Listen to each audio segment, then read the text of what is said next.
오늘은 기쁘고 복된 날입니다. 주일이기 때문에도 그렇지만 어버이 주일, 스승의 주일로 우리 연합 예배를 드립니다. 영유아부부터 우리 온 교회 모세회, 그리스회까지 우리 어르신들까지 함께 예배 드리는데 얼마나 복된 날인지 모르겠습니다. 우리 교회 학교 친구들 지금 예배 잘 드리고 있죠? 우리 교회 학교 친구들만 한번 손을 들면서 한번 함성을 한번 질러볼까요? 나 여기 있어요. 와! 이렇게 한번. 영유아부, 유치부, 유초등부, 중고등부, 청년부는 좀 끼어들기 그렇긴 하지만 그래도 사운드를 좀 높이기 위해서 하나 둘 셋 하면 함성을 지르는 겁니다. 교회 학교 친구들만 하나 둘 셋.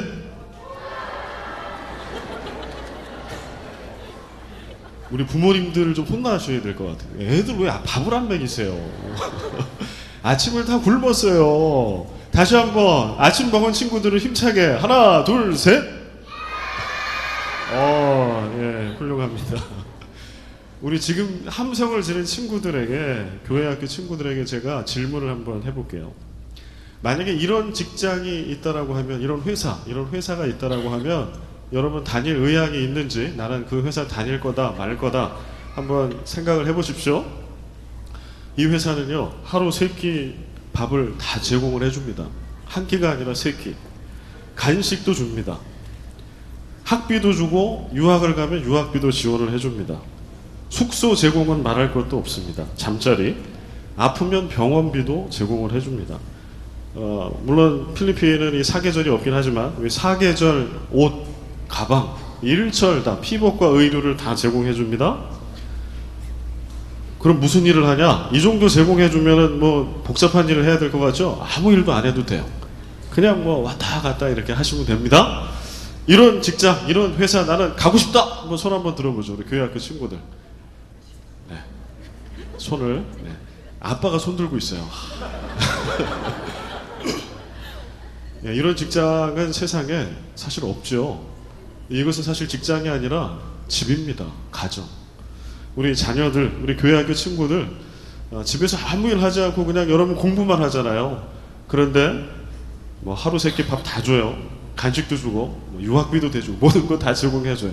이 세상에 이런 직장은 없는데 우리가 엄마 아빠의 자녀이기 때문에 하나님께서 또 우리 부모님을 통해서 이런 큰 은혜와 이런 선물을 우리에게 주세요. 우리 엄마 아빠 부모님 참 고맙죠, 여러분. 우리 이 시간에 우리 교회 학교 친구들은 우리 부모님들을 향해서 한번 외쳐보겠습니다. 부모님 고맙습니다, 사랑합니다. 이렇게 한번 외쳐봐요. 우리 교회 학교별로 앉아 있어서 부모님한테 하기는 좀 쉽지 않을 텐데요. 그냥 한번 부모님 들으시라고 한번 외쳐보겠습니다. 자, 준비됐습니까? 네, 시작. 부모님 고맙습니다. 사랑합니다. 예. 저도 이제 뭐 부모님의 자녀이기도 하지만 어느새 이제 2 아이, 중고등부를 다니는 아이들의 부모가 되었는데요. 우리 오늘 예배 가운데 오신 우리 부모님들 대단하십니다. 이 어려운 거를 여러분들 매번 다 이렇게 잘 해내십니다. 여러분 수고 참 많으셨습니다.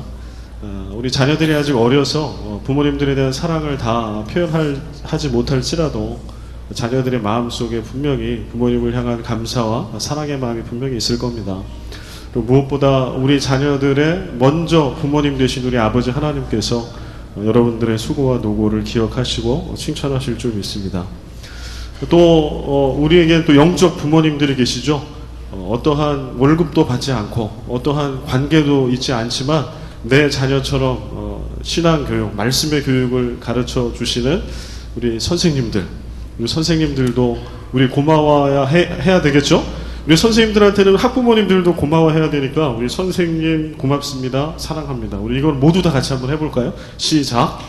선생님 고맙습니다, 사랑합니다. 예, 우리 아이들 참 내 새끼는 나도 어떻게 못하는데 남의 아이들, 그러나 우리 공동체 안에 있는 우리 믿음의 아이들이죠. 잘 길러주셔서 감사합니다. 여러분들 가족이라고 하는 단어를 들으면 여러분 마음속에는 어떤 생각이 드나요?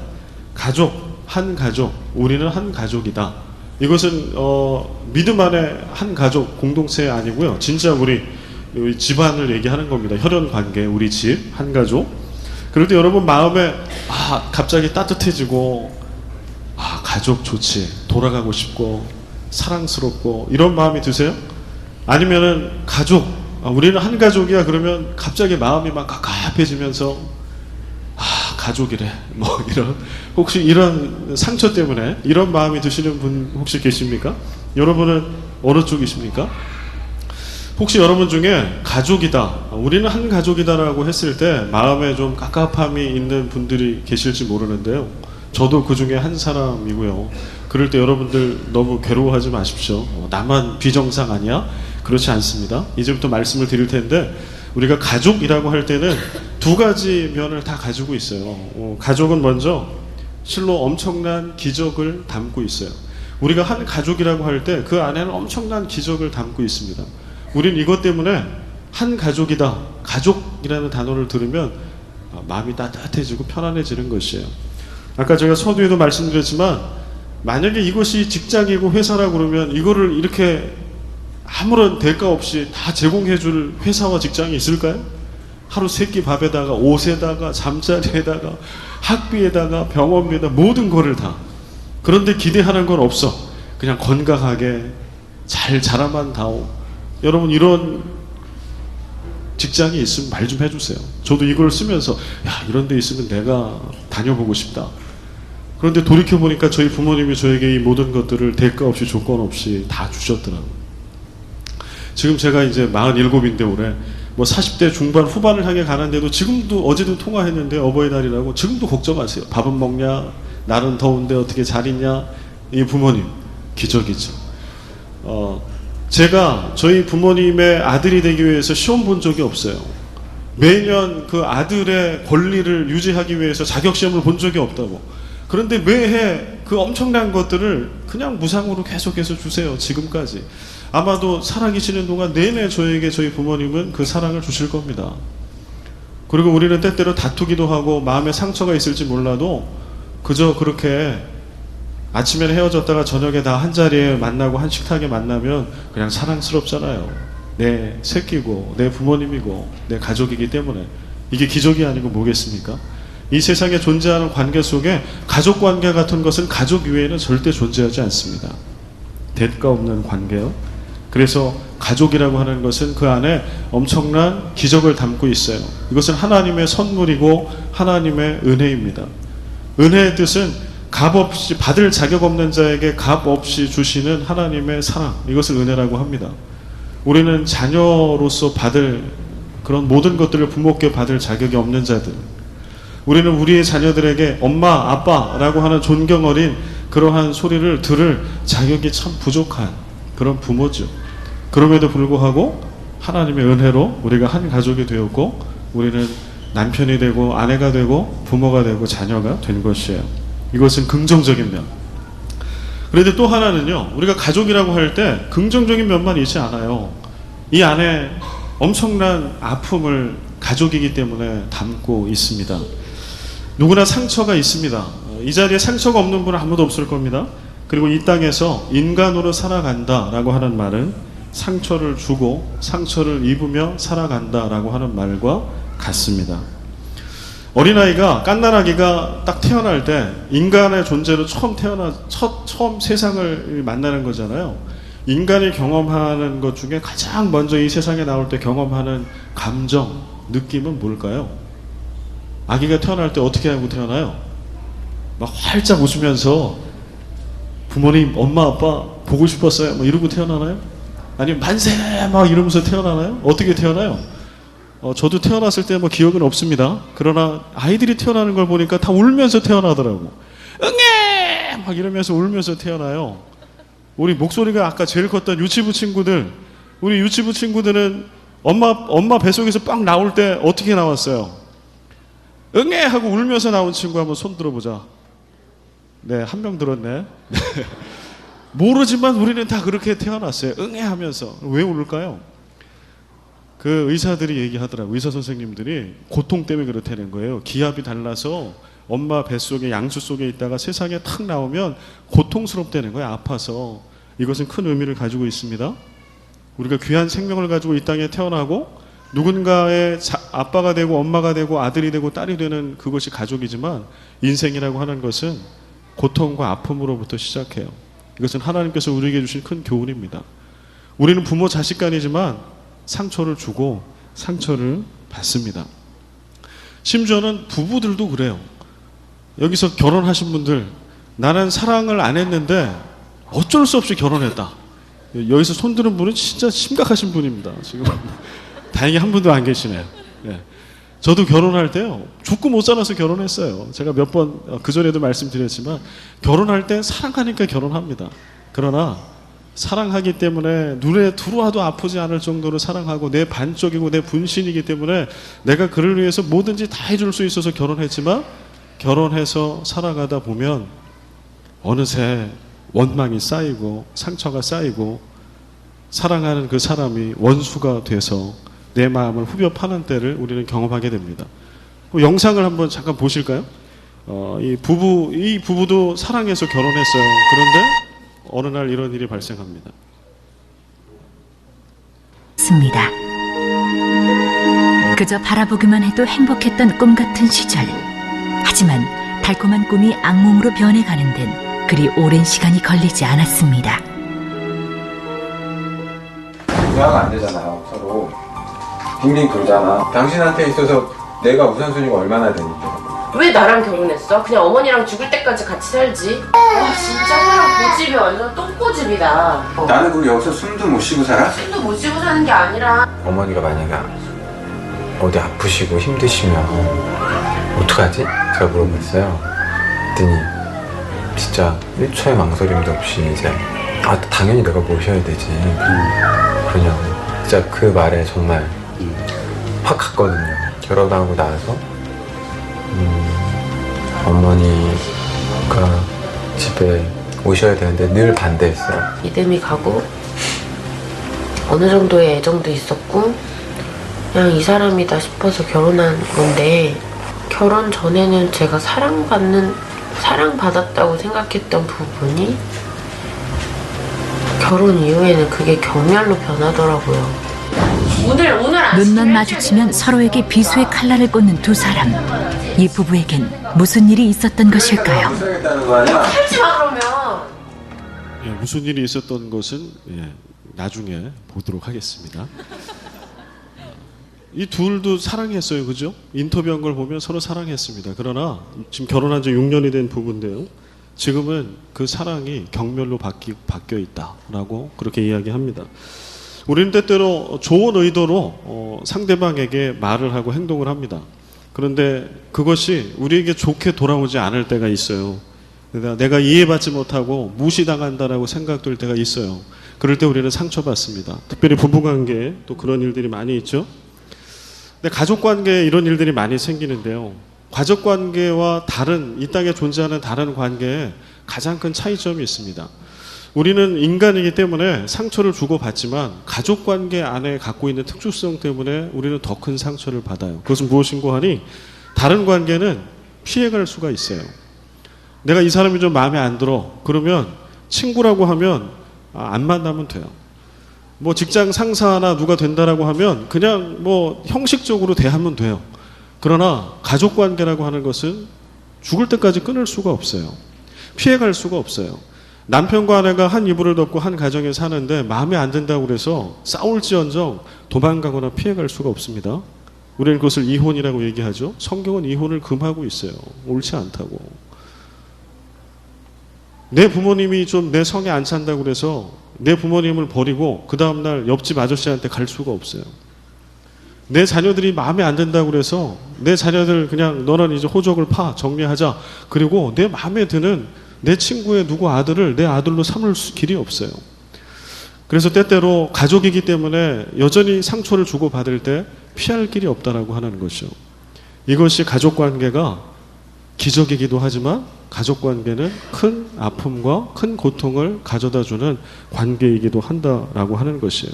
그래서 가족이기 때문에 우리는 가족 되는 것을 사실 연습하거나 공부하고 가족 되지 않아요. 결혼할 때 여러분 공부하고 결혼하신 분 있습니까? 물론 요즘에는 한국 교회에 결혼 예비학교라든가 이런 과정들이 많이 개설이 되어 있습니다. 그리고 실제로 공부들을 많이 해요. 책도 많이 보고 그런 데도 가고. 그러나 저 결혼할 때만 하더라도 그런 거 거의 찾기가 어려웠거든요. 그리고 대부분의 사람들은 그냥 결혼하면 저절로 부성을 갖게 되고 모성을 갖게 되고 저절로 잘하게 될 거라고, 잘 살 거라고 생각해요. 그러나 오히려 그렇지 않습니다. 사랑하던 관계는 상처를 깊이 주는 관계가 되고 경멸의 대상이 되고요. 잘할 것 같던 부모의 역할은 세월이 지날수록 하기 참 어려운 그러한 역할로 변합니다. 그래서 골은 깊어지고 상처는 커집니다. 혹시 여러분 가정에서 이런 상처 때문에 많이 힘들어하고 아파하는 분들 혹시 계십니까? 왜 하나님께서는 나에게만 이런 아픔을 주셨을까? 왜 하나님은 나에게 이런 가정에서 태어나게 하신 그런 아픔을 주셔서 오늘 나에게 오늘까지도 이렇게 내가 괴로워하고 아파할까라고 생각하는 분들이 계십니까? 그렇다면 그런 분들은 꼭 이것을 기억하십시오. 무엇인가 하니 성경의 창세기 3장에 죄라고 하는 것이 우리 인류에게 들어온 이래로 우리가 사는 세상은 깨어진 세상이라고 하는 사실이에요. 우리는 지금 완전한 세상에서 살고 있지 않아요. 이 세상은 깨어진 세상입니다. 또 하나 그 죄가 들어온 이후에 우리가 함께 더불어 사는 사람들은 온전한 사람, 멋진 사람들이 아니라 상처 입은 사람들이라고 하는 사실입니다. 그래서 이것 때문에 나만 상처 때문에 아픈 것이 아니라 이 땅에 있는 모든 사람, 모든 가족들은 깨어진 세상에 상처받은 사람들끼리 서로 더불어 살아가면서 큰 상처를, 작은 상처를, 종류가 다른 상처들을 누구나 다 안고 살아가고 있다라고 하는 거예요. 여러분 주위를 좀 이렇게 한번 보세요. 평상시에는 이렇게 늘 따뜻한 미소를 이렇게 딱 품고 저분 가정에 무슨 걱정이 있을까라고 생각되는 그 집사님, 그 권사님, 그 장로님, 그 목사님 집에 알고 보면 상처가 다 있어요. 오늘 이렇게 아름답고 멋진 모습으로 계시지만 우리 집에는 아무 문제가 없어요 라고 하는 표정으로 계시지만 하나하나 다 이렇게 열어보고 뚜껑을 열어보면 나도 모르는 사이에 내가 준 상처가 크고요, 내가 받은 상처가 큽니다. 그리고 그 상처는 내 자녀들에게 되물림이 돼요. 회복되지 않으면. 이것이 우리의 숙제죠. 존 왓슨이라고 하는 사람이 이것을 안타깝게 여긴 나머지 이러한 말을 했어요. 한번 같이 한번 보실까요? 만나는 사람마다 친절하게 대해 주십시오. 여러분들이 만나는 사람들은 모두 전쟁을 치르는 이들입니다. 여러분 옆에 있는 사람들 한번 쳐다보시죠. 옆에 있는 분이 어떤 분들이라고요? 전쟁을 치르는 분들. 여러분 전쟁은 낭만적인 것이 아니죠. 여기저기서 포탄이 튀고요, 총알이 날아다니고 피가 튀고 사람이 죽는 거예요. 처절하게 찢기고 상하고 죽어나가는 거. 그게 전쟁입니다. 그런데 왓슨이라고 하는 사람은 그렇게 얘기하는 거예요. 여러분 제발 좀 만나는 사람마다 친절하게 대해 주십시오. 이유는 뭔가 하니 이 사람이 웃고 있을지 몰라도 그는 지금 치열한 전쟁을 치르는 중에 있는 사람입니다. 당신과 같이. 여러분 그렇지 않아요? 우리가 살아가는 인생은 고해와도 같다라고 합니다. 전쟁입니다. 서로가 친절하게 대해 주십시오. 불쌍히 여기십시오. 나만 아픈 거 아니고 그도 아픕니다. 더 아플지도 모릅니다. 그런데 이것이 이 가족관계 속에 들어올 때요, 더 우리가 이것을 깊이 봐야 할 것은 이러한 불행이 악순환되기가 쉽다라고 하는 거예요. 우리는 대부분 가족관계 속에서 어떤 불행, 그 상처를 갖게 될 때에 원인을 상대방 탓으로 돌릴 때가 참 많이 있습니다. 저도 철없던 시절에 그렇게 살았습니다. 이것은 내 엄마 때문이라고, 내 아빠 때문이고, 이것은 가난한 우리 집안 환경 때문이라고 그렇게 막 애써서, 왜냐하면 누군가 책임질 사람이 있어야 제 마음이 좀 편할 것 같은 거예요. 뭔가 지금 나는 억울함을 당하고 상처가 있는데 아무도 책임지는 사람이 없으면 억울하잖아요. 그러니까 아빠가 좀 잘못했으면 좋겠고, 엄마가 좀 잘못했으면 좋겠고, 환경이 좀 그랬으면 좋겠고, 계속해서 그러한 것들을 돌리게 되죠. 그리고 그 끝에 그 사람에게, 나에게 상처를 준 사람에게 내가 겪는 고통과 같은, 내지는 그거보다 훨씬 더 강도가 큰 고통을 겪게 해주고 싶은 마음이 생겨요. 그래서 가장 좀 가벼운 것은 우리 자녀들, 저도 어릴 때 많이 했는데요, 뭐 마음에 안 들면 자녀들이 내미는 카드가 뭐예요? 나 밥 안 먹어. 웃겨요, 그죠? 안 먹으면 자기 손해죠? 근데 나 용돈 안 받아, 이런 얘기는 절대 안 해요. 나 옷 필요 없어, 나 학비 필요 없어, 이 얘기는 안 해.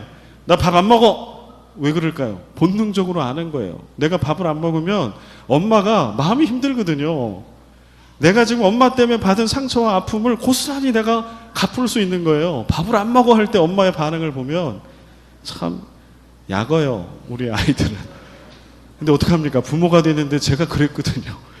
저도 많이 내성적이어서 많이 했던 거는 안 먹어! 문 탁 닫아버리고. 그리고 이것이 좀 성장하고 자라고 좀 강도가 세지면은요, 가출합니다. 가출하면 누가 아플까요? 부모님이 아파하는 거 알거든요. 본능적으로 알아요, 그거를, 자녀들은. 그래서 내가 엄마 아빠한테 받은 그것보다 더 큰 아픔을 나는 당신에게 줄 겁니다 라고 가출을 하는 거죠. 자살을 시도하는 것은 그 극단에 있는 것이에요.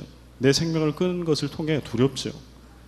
저도 자살의 문턱까지 가보니까 엄청나게 두렵더라고요.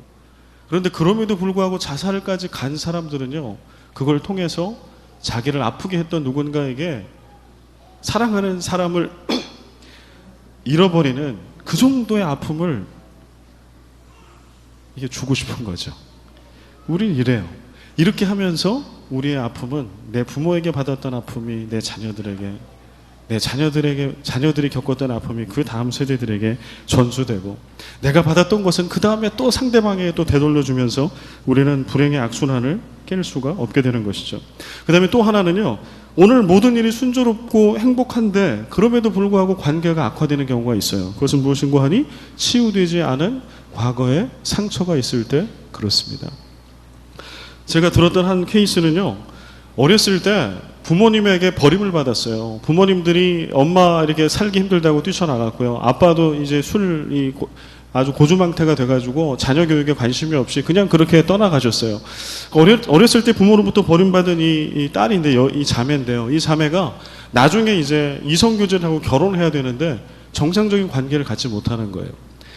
폭력적인 애인을 만나고 남편을 만났어요. 그러면 애인이라면 결혼하면 안 되죠. 그런데 그것을 거부를 못해요. 왜냐하면 내가 거부하면 이 사람이 나를 떠날 거기 때문에. 그게 너무 두려운 거예요. 사랑하는 사람이 떠나는 것이 그에게 얼마나 큰 고통인가를 그가 각인이 되어 있기 때문에 오히려 행복한 삶을 살아야 함에도 불구하고 계속해서 말도 안 되는 상황과 억압과 폭력 속에서 계속해서 그렇게 결혼 생활을 불행하게 유지해 나가는 그러한 일이 실제로 있습니다. 몇 년 전에 평택 원영이 사건이라고 여러분 기억나십니까? 어린아이들이 있어서 조심스럽긴 하지만 그래도 알아야 될 건 알아야 하니까요. 이 아이가 7살이었습니다. 너무 귀엽고 예쁘게 생긴 아이인데요. 그만 부모에게 학대를 받았어요. 락스를 갖다 붓고요. 때리고 결국 이 아이가 죽었습니다. 시신은 유기됐습니다. 그런데 그 어머니가 새어머니, 계모였어요. 그런데 이제 조사를 하다 보니까 어떤 것이 밝혀졌는가 하니 이 계모도 자라는 시절에 새엄마가 양육을 했던 거예요. 그런데 그 새어머니가 좀 못됐어요.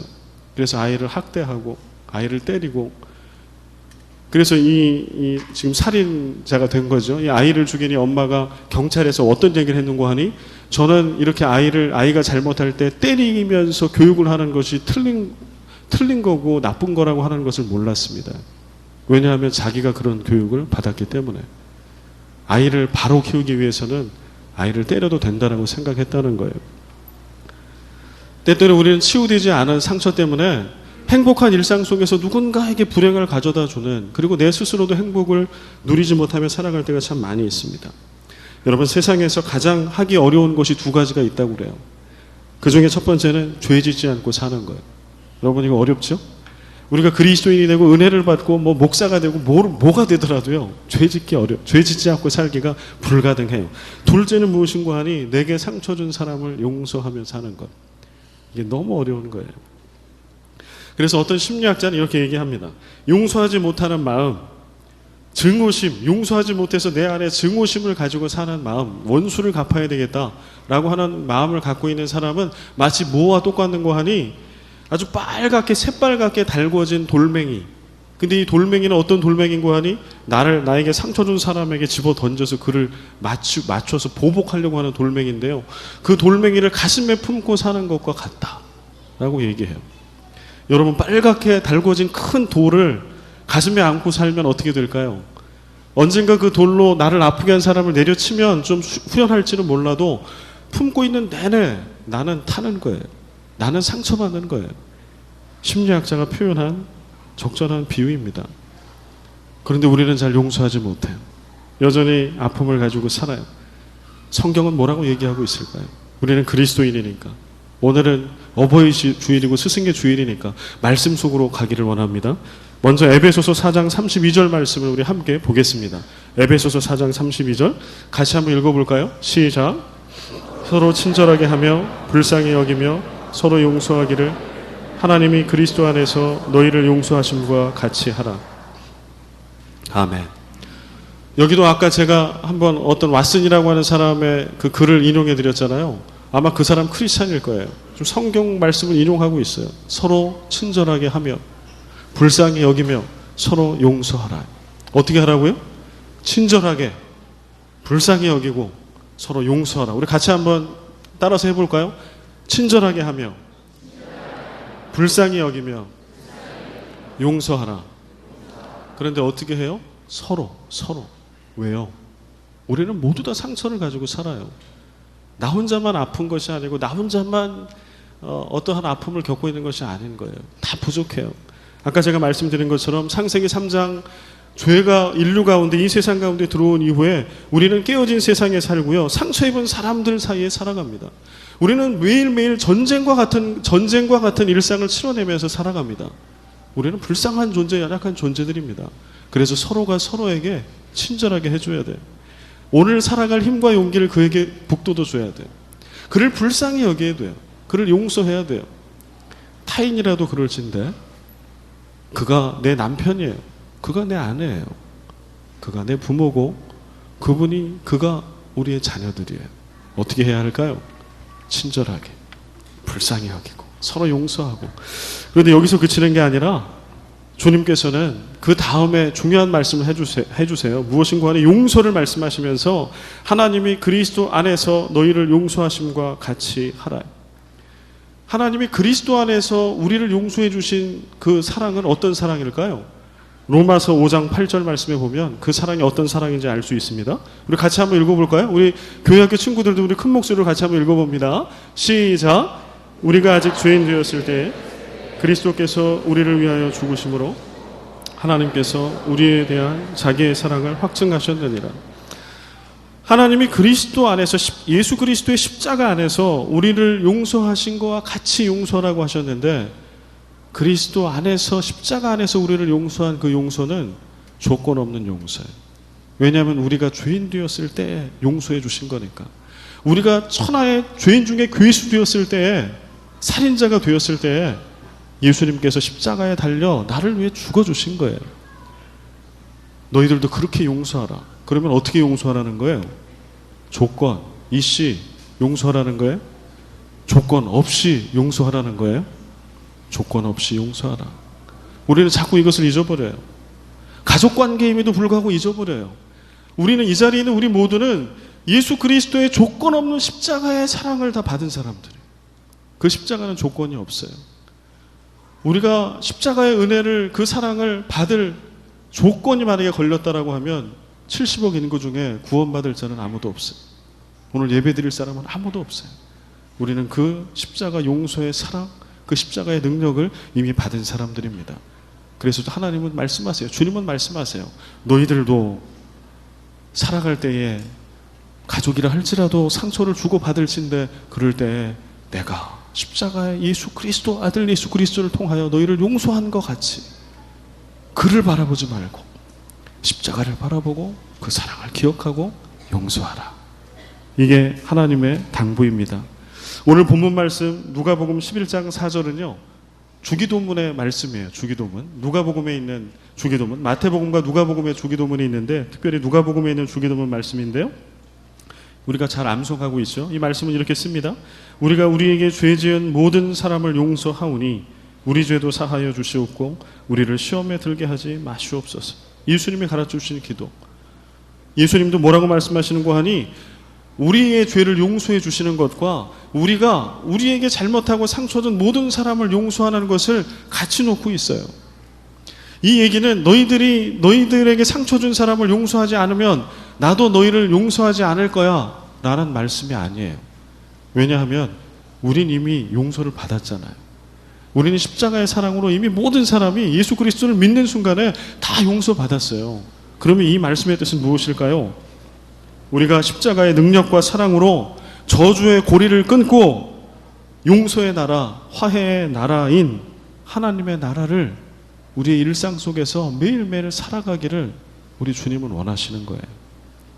우리가 그 불행의 고리를 끊지 못하고 용서하지 못하면 우리는 시뻘겋게 달궈진 돌판을 매일매일 우리의 가슴에 껴안고 살이 타는 아픔 가운데 늘 불행하게 살아갈 수밖에 없기 때문에 늘 그를 판단하고 나에게 제대로 해주지 못하고 나를 제대로 교육해주지 못하고 나를 학대한 부모를 생각하면 늘 원망하고 내가 너를 그토록 사랑해 주었는데 어느 날 나를 배신한 그 자녀를 생각하면서 평생 원망을 가지고 상처를 갖고 살아가요. 결혼할 때는 사랑한다고 하더니 이제 변해서 나에게 원수가 되어버린 그 배우자를 생각하며 용서하지 못해요. 하나님의 나라는 어떤 나라요?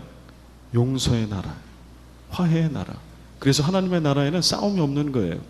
하나님의 나라에는 맹수와 초식동물이 같이 있어도 서로 잡아먹지 않는 거예요. 그래서 우리 주기도문을 통해 우리 예수님께서 우리에게 주시는 말씀, 얘야 나는 너희들이 더 이상 용서하지 못한 그 증오의 쓴뿌리를 가지고 불행의 악순환을 더 이상 살아가기를 원치 않는다. 그것을 깨라. 십자가의 사랑으로 그 능력으로 깨어라.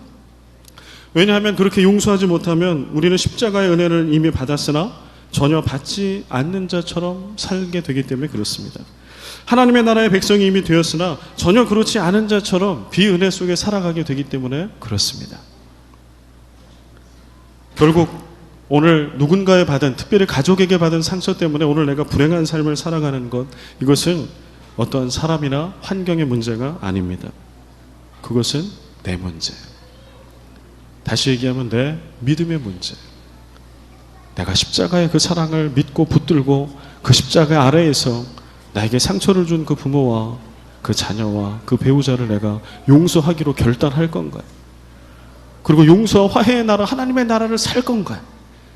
아니면 여전히 그를 판단하고 상처를 가지고 그냥 그렇게 믿지 않는 사람도 살아가는 것처럼 똑같이 살아갈 것인가? 오늘 주님은 말씀하십니다. 너에게 죄를 지은 너를 아프게 한 모든 사람들을 용서하라. 그래야 내가 비로소 행복할 수 있단다. 그래야 내가 자유할 수 있단다. 그래야 내가 용서하지 못해 불행의 굴레에 있는 누군가에게 소망이 될 수 있단다. 여러분, 우리에게 놓여 있는 것은 두 가지 길입니다. 하나는 예수님처럼 상처받은 사람, 그러나 상처받은 치유자가 되어서 오늘도 상처 가운데 있는 누군가에게 친절히 대해주고 그를 불쌍히 여기고 그를 용서하여 그도 상처받은 치유자로 세우는 것. 그래서 하나님의 나라를 확장시켜 가는 삶이요. 그 다음에 또 하나는요, 그냥 그렇게 상처받아 망가진 인생으로 살아가는 거예요. 그리고 그 상처 때문에 내 자녀들을 망가뜨리는 거예요. 그 자녀의 자녀들을 망가뜨리는 거예요. 여러분, 어떤 인생을 선택하며 살아가시겠습니까? 용서와 화해, 십자가 아래서 온전히 결단하시고 주기도문 매일매일 일상 속에 그 기도를 하나님께 드리고, 주님, 제가 용서하기로 결단합니다. 주님, 제가 화해하기로 결단합니다. 용서가 될 때까지, 화해가 될 때까지. 그래서 그런 일상을 살아가시며 이 땅에 하나님의 나라를 경험하며 누리며 살아가는 우리 아이들, 우리 부모님들, 우리 남편들, 우리 아내들 모두 되시기를 주님의 이름으로 축원을 드립니다. 하나님, 가족이기 때문에 너무나 좋고 하나님께 받은 은혜가 참 큽니다. 우리에게 부모님을 주시고 자녀를 주시고 선생님을 주시고 남편과 아내를 주신 거 너무 감사합니다. 그러나 우리가 부족하고 이 세상에 깨어지고 우리가 상처받은 자라서 좋은 것을 준다고 하면서 오히려 상처를 줄 때가 많이 있었습니다. 그를 용납하고 이해하지 못해서 그 상처의 깊이가 세월이 흐르고 너무 깊어서 이제는 어찌할 수 없는 그러한 벽이 되어 있습니다. 주님, 용서하여 주시옵소서. 하나님의 나라는 용서의 나라요 화해의 나라인데 오늘 십자가 앞에 그리스도의 사랑을 본받으며 용서하기로 결단합니다. 능력을 주시옵소서, 믿음을 주시옵소서. 용서가 될 때까지 그리스도의 십자가를 바라보며 용서와 화해의 삶을 살아내는 우리 모두가 되게 하여 주옵소서. 우리 삶의 모든 자리에 용서의 나라, 화해의 나라, 하나님의 나라 임하게 하여 주옵소서. 예수 그리스도의 이름으로 기도하옵나이다.